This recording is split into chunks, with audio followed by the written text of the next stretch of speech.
Hey Leo, it's the Knight of Coins, which is somebody who's hardworking, doing their due diligence, you know, really looking for somebody amazing to spend time with. And this read is for singles only, just an FYI. I'm trying to do middle of the month reads to kind of recap for singles where you are, anything new, etc., to see if you're on track for where you were. But the Knight of Coins is somebody who is really working hard at meeting the right people, really weeding out any BS, really paying attention to red flags, paying attention in general. And that was your outcome. And then the Nine of Wands was your distant future, which is, you know, capability, strength, and stamina. This is going after what you want and being able to build on a relationship. So I think, you know, Leo, you're definitely heading in the relationship direction. Let's see what's going on now. So your current position towards the end is the Queen of Wands, and that's, you know, that's you right there. And it's great. The Queen is very passionate, very confident. So I think some of you are really just feeling like you've got that strength. You are going to be able to manifest what you want and go after it and go get it. Some of you are feeling just good in general. Overall, your energy is positive. You're feeling passionate about finding somebody, just passion in general. And you're feeling like, you know, okay, I can do this. I can meet somebody. I'm going to meet somebody. You know, am feeling positive about it. And I deserve something amazing. And this tells me that some of you, towards the end of this month, are just feeling fierce. You're feeling like, you know, you've got this, like you're going to find somebody and you know what you deserve. And that's really important. I think some of you are finally realizing that you've settled for something that wasn't for you, or you were too worried about hurting somebody's feelings instead of going for what you wanted, and you've just decided you're not going to do that anymore. The next card is your external or internal factors. So that's very interesting. This is kind of contradictive of the Queen. This Three of Swords is definitely about heartbreak, despair, but again, this is internal. And so that's telling me that, you know, you're worried, that maybe you're worried. You're putting off this vibe like, I've got it and I'm confident, but you're kind of worried here, like, I just don't want my heart to get broken. I'm going to put out there what I want and I'm going to hope the universe returns it, but I really don't want heartbreak. I really don't want pain.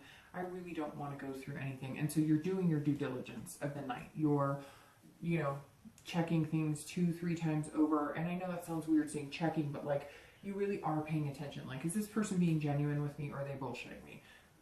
You know, what type of red flags are there here? Are they, you know, workaholics, alcoholics, drug addicts? You're really trying to pay attention and focus on the positive, but you're hoping that whatever comes your way doesn't break your heart. And this also tells me you may have met somebody that makes you feel amazing, like this person, and you're in capable hands.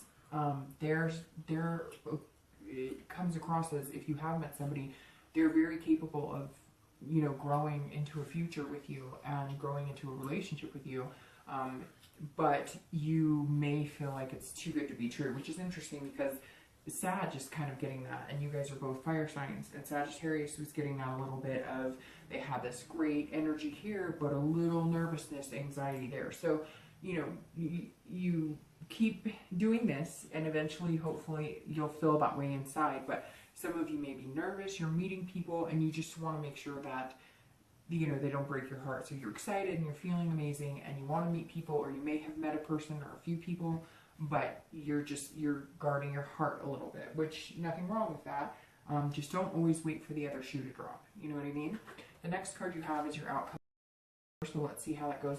And you have the Knight of Cups for your outcome from the month reading, and you have the Six of Swords for your outcome here, which is travel. It's also retreat when necessary. So I think that you're going to be doing this, working really hard, doing your due diligence, and you're going to kind of steer away from anybody who's not treating you the way that you want to be treated. And I think that that's what you're worried about, is that you're going to miss those signs, but you're not. You're not going to miss those signs at all. This is you going, you're not good enough for me. Nope, you don't treat me the way I want to be treated. Nope, I'm not going to tolerate that behavior anymore. Nope, I've seen this before. And then I think you're going to meet the one that's going to feel amazing, and you're feeling amazing. And this confidence is you saying, nope, just because you say you like me, I'm not going to settle for something just to say I have something. I'm not going to be with anyone just to say I have someone, if that makes sense. And so you're very much saying, nope, if this isn't working for me, abandon, I'm out of here. And that's good, because I think some of you have said yes, or you've stayed in a relationship or dating, or even allowed people to stay in your life that you know just weren't good for you in the first place. And so I think you're cutting ties with people who just aren't good for you. And then you have your distant future, and you have the King of Swords. So that's really good. The King of Swords is fairness and knowing the truth. And so, gosh, and it could be, it's very interesting because you have sword energy here. So you may be dealing with an air sign, an Aquarius, Libra, or Gemini. So, you know, maybe who's in your life, or somebody you're going to meet, or it could be somebody you're steering away from. Because these two cards, I mean, this is you saying no, and this is you worried about heartbreak. So maybe you're steering clear of one of the, you know, of an air sign, and you're moving on to maybe a fire sign because you're feeling your own energy right now. Or you may have met an air sign who is amazing and going to, this is you seeing something clearly. This is you figuring something out. This is you knowing the truth. And so I think this fear is going to make you do some due diligence. Again, you're going to be acting like the knight, you know, dotting your I's, crossing your T's. You're going to see the truth, and I think you're going to see that this person is somebody that could potentially, you could build on with this 9. So I'm really hoping that for you. My wish for you is the ability and strength to be who you want and to find what you're looking for. So that's my wish for you throughout the end of the year. If it doesn't fly off, it's not the end of the world. I've had a few signs it doesn't. I mean, sometimes it won't fly off because of just the humidity in my house or something. So anyways, I blow them out into the air regardless. And yours flew off, so I will catch the ash and put it out. But okay. All right, I'll see you later. Bye.